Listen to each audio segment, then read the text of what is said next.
Vamos ler um texto, irmãos? Vamos lá para Gálatas, capítulo 4.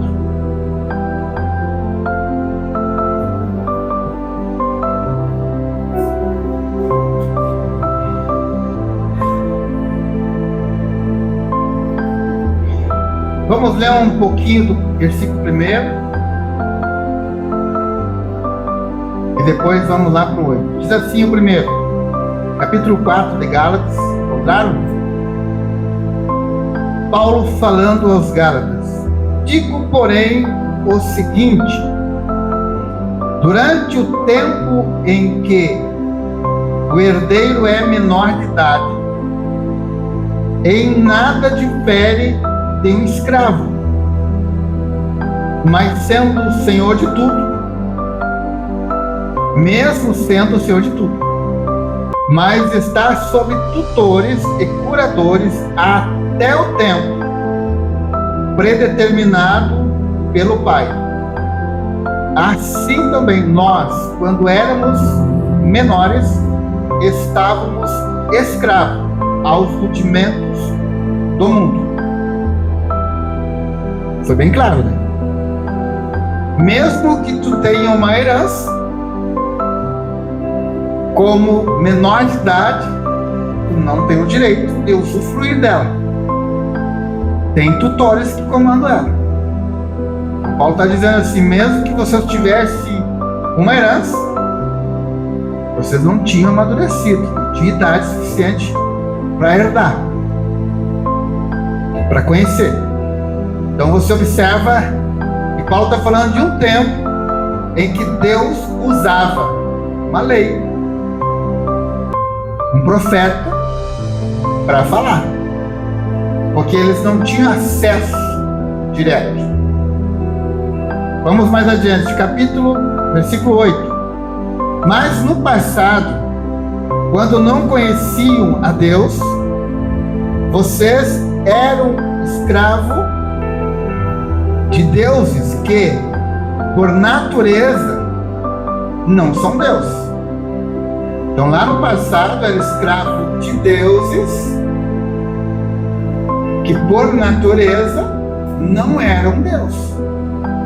Então, há muitos deuses que, por natureza, não são, mas são considerados, são adorados, são venerados. Aí, mas agora que vocês conhecem a Deus, ou melhor, agora que vocês são conhecidos por Deus, como é que estão voltando outra vez aos rudimentos fracos e pobres, ao qual de novo quer servir como escravo?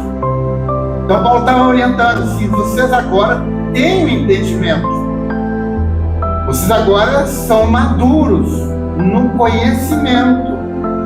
Como que estão voltando de novo àqueles rudimentos? Como que estão voltando de novo ao bebezinho que não sabe o que quer, que não tem entendimento, que precisa alguém cuidar? Então vocês estão regredindo, estão retrocedendo quanto a entendimento. Paulo está dizendo isso aqui. Agora vocês são conhecidos por Deus. Como é que estão voltando outras vezes aos rudimentos fracos e pobres? Olha só como ele considerava todo aquele rudimento: fracos e pobres, porque não soma nada na tua vida, não dá valor, não tem valor algum. Aí ele fala assim: vocês guardam dias, meses, tempos e anos. Receio que o meu trabalho por vocês tinha sido em vão. Sejam como eu sou, porque também eu sou como vocês. Isto é o que lhe peço, irmãos. Vocês não me ofendem nada. Você sabe que eu lhe preguei o Evangelho a primeira vez por causa de uma enfermidade física. E por isso, mais do que minha enfermidade na carne, ele tinha sido uma aprovação. Paulo está falando um pouco da sua história. Vamos um pouco mais adiante. Então, ele tem um compromisso em passar uma palavra para o povo mediante ao que o Espírito de Deus na vida de Paulo lhe instruía. É como o Senhor agora ele chama aqueles que creem nele para fora de todo o sistema opressor, de todo o sistema que domina você, que escraviza você, que impõe medo em você, que determina sobre a tua vida. Cristo nos tirou para fora disso. Por isso que a tua forma de falar com Deus é pelo teu entendimento. Por isso que a fé é um firme fundamento, é uma base dentro de ti. Essa fé é a garantia que tem na palavra. Deus diz e acabou. Está dito. Pode o mundo inteiro gritar o contrário. É aquilo que Paulo está dizendo. Ninguém arranca de dentro de mim. É uma conexão com o Criador que não tem separação, não tem meio de interromper a tua ligação com Cristo, com Deus. O próprio Cristo, ele quebrou essa separação. O véu da separação, ele se abre agora. Não tem mais essa separação entre criatura e Criador. Através de Cristo, tu se conecta direto com o Pai. Tu tem acesso ao Pai mediante a tua fé, a tua crença, a cruz. Então Paulo está dizendo, e mais adiante, no capítulo 21, ele diz assim: digam-me vocês, os que querem estar sobre a lei, será que vocês não ouvem o que a lei diz? Pois está escrito que Abraão teve 2 filhos, e um da escrava e outro da livre. Paulo está agora usando uma alegoria. Conheçam a história. 2 filhos gerou Abraão. Um da escrava e o outro da livre. Um vem da desobediência e o outro da promessa. Agora, qual é a nossa linhagem? Qual é a nossa linhagem? Olha o que ele diz aqui. Teve 2 filhos, um da escrava e outro da livre. O filho da escrava nasce segundo a carne. O filho da mulher livre nasceu mediante a promessa. E estas coisas são alegóricas, porque essas mulheres são 2 alianças. Uma se refere ao Monte Sinai, que gera para a escravidão. Esta é Agar. Agora, o que tem a ver o Monte Sinai aqui? O que tem a ver essa representação do Monte Sinai? Que é Agar, que é a escrava, aquela pela qual julga, domina, impõe, aquela que não é herdeira, é o bastardo, como se diz, não é herdeira. Monte Sinai, que Agar representa, que a escrava representa, são as 3 linhas de segmento religioso, que vivem em guerra, que vivem em conflito. que se matam. Quando Cristo veio e ele cumpre, ele encerra toda essa trajetória, cumprindo toda a lei, ele traz uma nova geração. Uma geração livre de todas essas tradições, de todos esses rudimentos que não servem para nada, que não edificam nada na tua vida, que não somam nada. Tudo aquilo que tu faz, achando que isso que tu está fazendo há reconhecimento diante de Deus, não. O reconhecimento que chega, que toca a Deus, é a aceitação do seu filho. E a aceitação do Filho de Deus é aceitar tudo aquilo que ele fez por mim e por você. Então nele eu sou justificado, nele eu sou purificado, nele eu sou santificado, nele eu sou filho de Deus. Então o Espírito de Deus nos leva a entender isso. Enquanto nós não tivermos entendimento pelo Espírito de Deus, somos escravos. Aí você tem que praticar todas essas coisas. Então Paulo está dizendo aqui que Agar é o Monte Sinai, na Arábia, que corresponde à Jerusalém atual, que é escravidão com seus filhos. Irmãos, Cristo é o templo. Ele é a porta, Ele é o caminho, Ele é a verdade, que Ele é a vida. Aquele que vem a mim jamais se perderá. Então, irmãos, quando tu entender isso, tu não precisa de ninguém governando a tua vida espiritual, a tua comunhão. Ah, tu tem que fazer isso. Não, as coisas de Deus é aqui dentro, é pessoal contigo. Deus fala lá no secreto, no íntimo, no pensamento contigo. Quando tu entender isso, a tua conexão com o reino dos céus é 24 horas. Não adianta tu falar de um Cristo que tu não conhece. Não adianta tu anunciar um Cristo que tu não teve comunhão com Ele, que tu não entendeu Ele. O próprio Jesus, Ele disse: vai chegar aquele dia em que muitos vão dizer, mas eu preguei,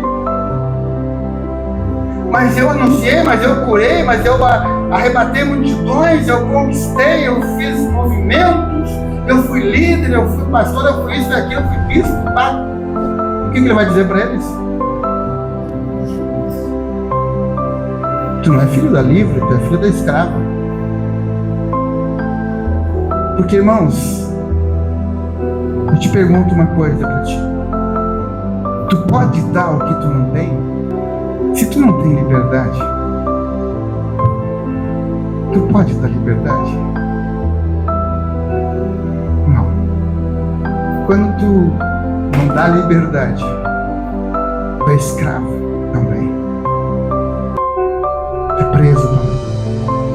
Tu tem que estar aqui, tu tem que vir aqui, tu tem que trazer, tu tem que dar, tu tem que isso, tu tem que aquilo. Deus o livre se tu faltasse. Por que tu faz isso? Porque tu é escravo.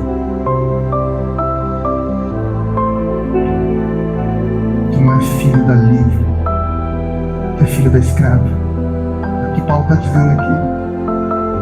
Aquele que tem liberdade, ele vive em liberdade, ele dá liberdade. Sabe? É isso que Jesus disse para os discípulos quando eles vieram dizer assim: essa multidão está indo embora. E o que Jesus disse para os discípulos? Vocês não querem também? Isso é liberdade. Vamos junto. Siga a multidão. Não é a multidão que vocês querem? Tu quer a multidão ou tu quer Jesus? Irmãos, eu creio que um momento só com Cristo, um tempo a sós com Jesus,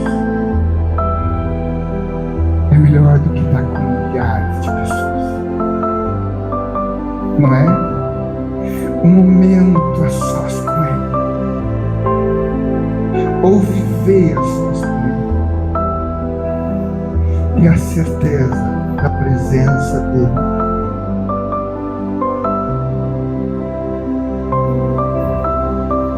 O que tu escolheria? Ser conhecido e aplaudido aqui, ou ser conhecido lá?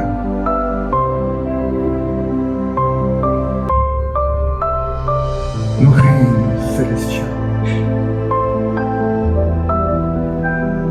Talvez você não é conhecido aqui, mas lá todos te conhecem. Todos conhecem, assim como conheceram Paulo, que desafiou, que não temeu a sua própria vida, mas que entendeu que por amor a Cristo não tenho minha vida por preciosa. Não tenho. Vale a pena passar pelas aflições, pelas perdas, pelos desprezos, ser mal entendido, compreendido, vale a pena, porque eu entendi que não consigo viver sem esse amor, não consigo viver sem essa presença. O próprio Davi pronuncia uma palavra: tira o reino,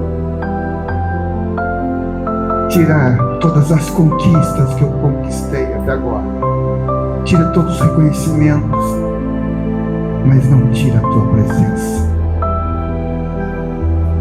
Eu não sei viver sem a tua presença. Irmãos, quando nós entender isso, compreender isso, eu vou dizer uma coisa para você: a multidão não te faz falta. A multidão não te faz falta. Não é assim? Os aplausos não te faz falta. Porque Cristo é muito além, é muito mais do que isso. Ele é uma presença constante, Ele é um amigo fiel, verdadeiro, de todas as horas. Então Paulo está dizendo aos irmãos aqui: Agar é o Monte Sinai, na Arábia, e corresponde a Jerusalém atual, que está em escravidão, com seus filhos. Construíram um reino aqui. Seus templos estão aqui. Seu foco está aqui. As suas adorações estão aqui. Seus cultos são cultuados aqui. E vão para os templos. E vão para os montes. Mas Jesus disse para a samaritana: está chegando um tempo, e a hora é agora, em que os verdadeiros, Ele falou de verdadeiros adoradores, eles vão adorar o Pai em espírito e em verdade. Essa é a adoração que o Pai busca em cada coração. Não é essa dos templos que cantam, que choram, que pulam, e que viram cambalhotas, e que revelam, que profetizam, mas a mesma boca que profetiza amaldiçoa, que fala tantas coisas de bem para você, repente te detona, te humilha, te expõe, te escraviza. E o Senhor disse: uma fonte, ela pode jorrar dois tipos de água, doce e salgada? Não. Eu acho que a água doce nós tomamos direto, a salgada é mais difícil, mas a pior é a salopa, que ela não é salgada nem doce. Tá vendo? Então esse tipo de águas. Então Paulo está dizendo, mas a Jerusalém lá de cima, ela é livre, nossa mãe, porque está escrito: alegra-se, ó estéril, você que não dá luz, exulte e grite, você que não sente dores de parto, porque os filhos da mulher abandonada são mais numerosos que os filhos da que tem marido. Mas vocês, irmãos, são filhos da promessa, como Isaac. Então, o que Paulo está dizendo? São poucos, não são muitos. São poucos que vão entender quem é a nossa fonte geradora, quem somos, para onde vamos.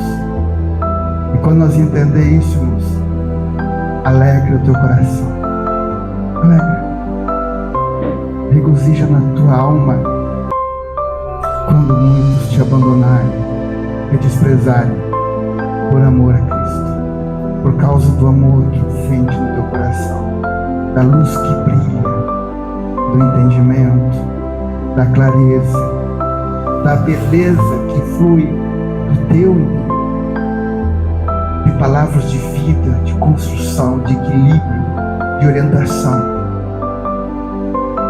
Aquela fonte que Jesus trouxe para nós de vida, pela sua palavra, Ele nos torna essa fonte. Você, quando entendeu o Evangelho, busca entender. Você é uma voz da grandeza do reino, do amor de Deus. Por isso que a palavra diz que esse amor, ele excede o entendimento. Por que excede? Porque você ama até aqueles que te odeiam, que querem o teu mal, que querem te destruir. Você ama. Por isso que não somos entendidos e nem compreendidos, mas não importa. O que importa é que somos aceitos. Amém?